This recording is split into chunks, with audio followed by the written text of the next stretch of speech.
ಸೋಮೇಶ್ವರ ಶ್ರೀ ಸೋಮನಾಥ ಭಜನಾ ಮಂಡಳಿದ ಮುತಾಲಿಕೆಡು ಸೋಮೇಶ್ವರ ಶ್ರೀ ಸೋಮನಾಥ ದೇವಸ್ಥಾನ ನಡಪುನ 1ನೇ ವರ್ಷದ ಶಿವರಾತ್ರಿದ ಏಕಾಹ ಭಜನೆ ಗುರುವಾರ ಕಾಂಡೆ ದೀಪೋದ್ಘಾಟನೆ ಶುರುವಾಂಡು.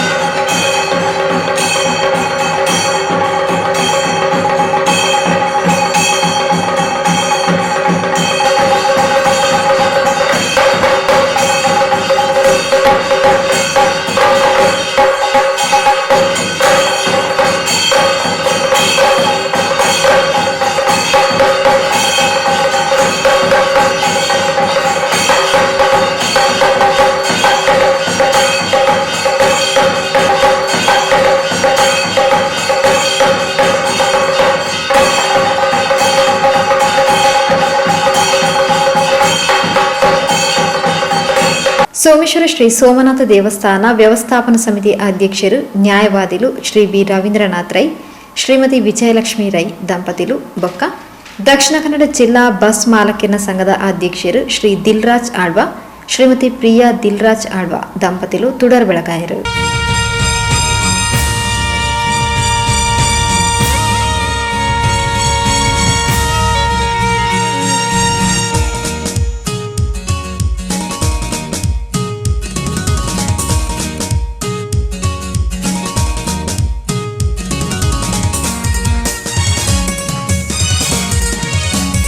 ದೇವಸ್ಥಾನ ವ್ಯವಸ್ಥಾಪನಾ ಸಮಿತಿ ಸದಸ್ಯರು ಸದಾನಂದ ಬಂಗೇರ, ರಾಮದಾಸ್ ಸೋಮೇಶ್ವರ, ವಸಂತ್ ಉಳ್ಳಾಲ್, ಪವಿತ್ರಕುಮಾರ್ ಗಟ್ಟಿ, ಮಾಧವಿ ಉಳ್ಳಾಲ್, ಶ್ರೀ ಸೋಮನಾಥ ಭಜನಾ ಮಂಡಳಿದ ಸಂಚಾಲಕರು ಶ್ರೀ ಅಮರನಾಥ್ ಮಾಡೂರು ಬೊಕ್ಕ ಮಹಿಳಾ ವಿಭಾಗದ ಪದಾಧಿಕಾರಿಗಳು, ಶಿವಭಕ್ತ ವೃಂದದ ಅಧ್ಯಕ್ಷರು ಸರ್ವ ಸದಸ್ಯರು ಕಾರ್ಯಕ್ರಮದ ಮುತಾಲಿಕೆಳಿದ್ದರು. ಅವಿರ್ದ ಬೊಕ್ಕ ಭಜನೆ ಶುರುವಾಂಡು.